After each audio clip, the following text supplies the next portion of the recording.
अस्सलाम वालेकुम viewers, welcome back to my YouTube channel. कैसे हैं आप सब? उम्मीद करती हूँ सब खैरियत से होंगे। तो आज भी मैं हमेशा की तरह एक मज़ेदार, धमाकेदार, यूनिक और मुनफरिद सी रेसिपी लेकर हाजिर हुई हूँ।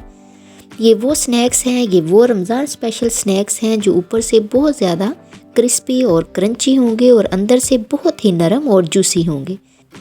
और मुझे यकीन है इस वीडियो को कंप्लीट देख लेने के बाद आप इसको फ़ौरन बनाना चाहोगे। तो चलिए इस ज़बरदस्त क्रिस्पी क्रंची स्नैक्स को बनाना शुरू करते हैं। सबसे पहले हम स्नैक्स की डो को तैयार कर लेते हैं। उसके लिए मैंने यहाँ मैदे का इस्तेमाल किया है।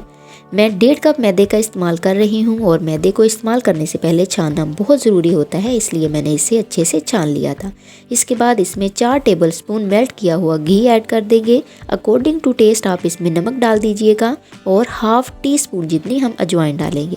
इसके बाद मैं नीम गर्म पानी से इस मैदे को गूंद लूँगी। अगर आपके पास दूध अवेलेबल हो तो उससे गूंद लीजिएगा, उससे इसका टेस्ट और जायका डबल हो जाएगा। अब इस मैदे को हमने ना बहुत ज़्यादा हार्ड रखना है ना बहुत ज़्यादा सॉफ्ट रखना है, बस नॉर्मल आटे से आपने इसको थोड़ा सा हार्ड रखना है। अच्छी तरह जब आटा हमारा गूंद जाएगा, अच्छी तरह इसको गूंद लेने के बाद हमने 10 मिनट के लिए इसको रेस्ट पर रखना है ताकि ये अच्छी तरह स्टेबल हो जाए। अब फिलिंग तैयार करने के लिए मैंने यहाँ पर आधा किलो बॉयल आलू लिए हैं। इनको हम इस तरह पोटैटो मैशर से अच्छी तरह मैश कर लेंगे। जब ये अच्छे से मैश हो जाएंगे फिर इसमें 1 टेबलस्पून चॉप की हुई सब्ज़ मिर्च ऐड कर देंगे।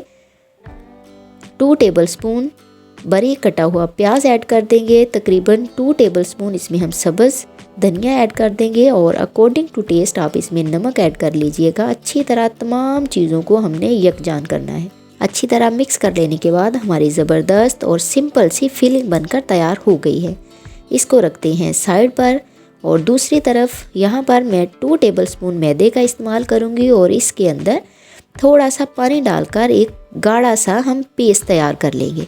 अब पेस्ट को हम कहाँ इस्तेमाल करेंगे ये भी मैं आपको आगे चलकर बताती हूँ। ये देखें पेस्ट हमारा तैयार हो गया है। 15 मिनट बाद ये देखें डो हमारी बहुत अच्छे से सेट हो गई है। अब हमने इसको 8 इक्वल हिस्सों में डिवाइड कर देना है। ऐसा क्यों करना है? ताकि जो स्नैक्स हैं वो इक्वल साइज़ के बने और फिर इनके हमने पेड़े बना देने हैं। अब एक एक पेड़ा उठाएंगे और इसकी हमने रोटी बेल लेनी है। इस रोटी को आपने नॉर्मल रोटी से थोड़ा सा मोटा रखना है। इस तरह से हम इसकी रोटी बेल लेंगे और इसको बहुत ज़्यादा बड़ा नहीं बेल लेना, बस इसी साइज़ की आपने रखनी है। इसके बाद कोई भी आपके पास अगर कटर अवेलेबल है वो ले लीजिए या कोई बाउल ले लीजिए या सिल्वर स्टील का कोई गिलास है, कोई नोकदार चीज़ है तो उसको आप ऊपर रखकर थोड़ा सा प्रेस करेंगे तो ये बहुत ही ज़बरदस्त राउंड शेप में हमें एक शीट मिल जाएगी। के किनारे बचे हैं उनको हम वेस्ट नहीं करेंगे, उनको हम एज अ पापड़ी इस्तेमाल करेंगे। शीट हमने लेनी है और इसके ऊपर जो मज़ेदार सी फिलिंग हमने तैयार करके रखी हुई थी उसका तकरीबन 1 टेबलस्पून इसके ऊपर इस तरह से फैला देंगे। अच्छी सी क्वांटिटी में मैंने इसके ऊपर अपनी स्टफिंग को फैला दिया है। अब इसको इस तरह से हल्का सा ट्विस्ट देना है, बिल्कुल हाफ मून की तरह। तो बस इस तरह से हमने इसकी खूबसूरत सी शेप बना लेनी है। जो इसके खुले हुए हिस्से हैं उनके ऊपर हम मैदे का ये गाढ़ा सा पेस्ट लगा देंगे। मैंने एक प्लेट में सवैयाँ ली हैं। इस तरह की भुनी हुई सवैयाँ हर जगह से मिल जाती हैं और बिल्कुल बारीक वाली आपने लेनी है, मोटी वाली का इस्तेमाल नहीं करना। अब इनको हाथों की मदद से अच्छी तरह से क्रश कर लेना है। बेसिकली हमने क्या करना है, इन सवैयों के हमने क्रम्स बनाने हैं। इसके बाद जो सवैयाँ हमने क्रश करके रखी हुई थी, जो ब्रेड क्रम्स हमने बनाए थे, उसकी कोटिंग कर देंगे इस तरह से मैंने सारे स्नैक्स कोट कर लिए हैं। अब बारी है इनको फ्राई करने की। उसमें भी कुछ इंपॉर्टेंट ट्रिक्स एंड टिप्स हैं, वो भी साथ साथ मैं आपको बताती जाऊंगी। अब इन स्नैक्स को फ्राई करने के लिए मैंने ऑयल को मीडियम टू लो फ्लेम पर गर्म कर लिया है। इसके बाद हम शामिल करेंगे अपने हाफ मून। मीडियम फ्लेम पर हमने इनको फ्राई करना है और वक्फे वक्फे से इनकी साइड्स को भी आपने चेंज करते रहना है।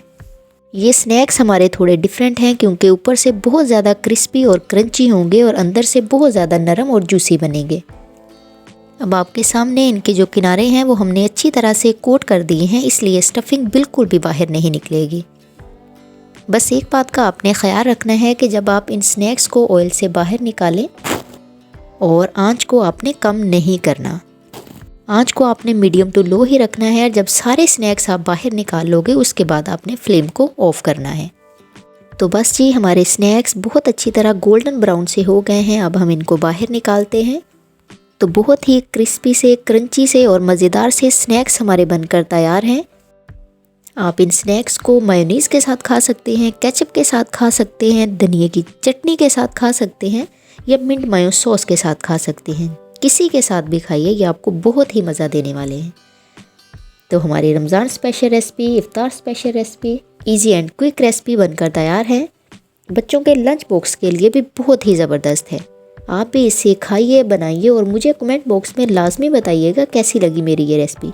हमेशा की तरह वीडियो पसंद आए तो लाइक कीजिएगा, शेयर कीजिएगा। एक प्यारा सा कमेंट, अगर चैनल पर नए हैं तो इसे सब्सक्राइब भी ज़रूर कीजिएगा।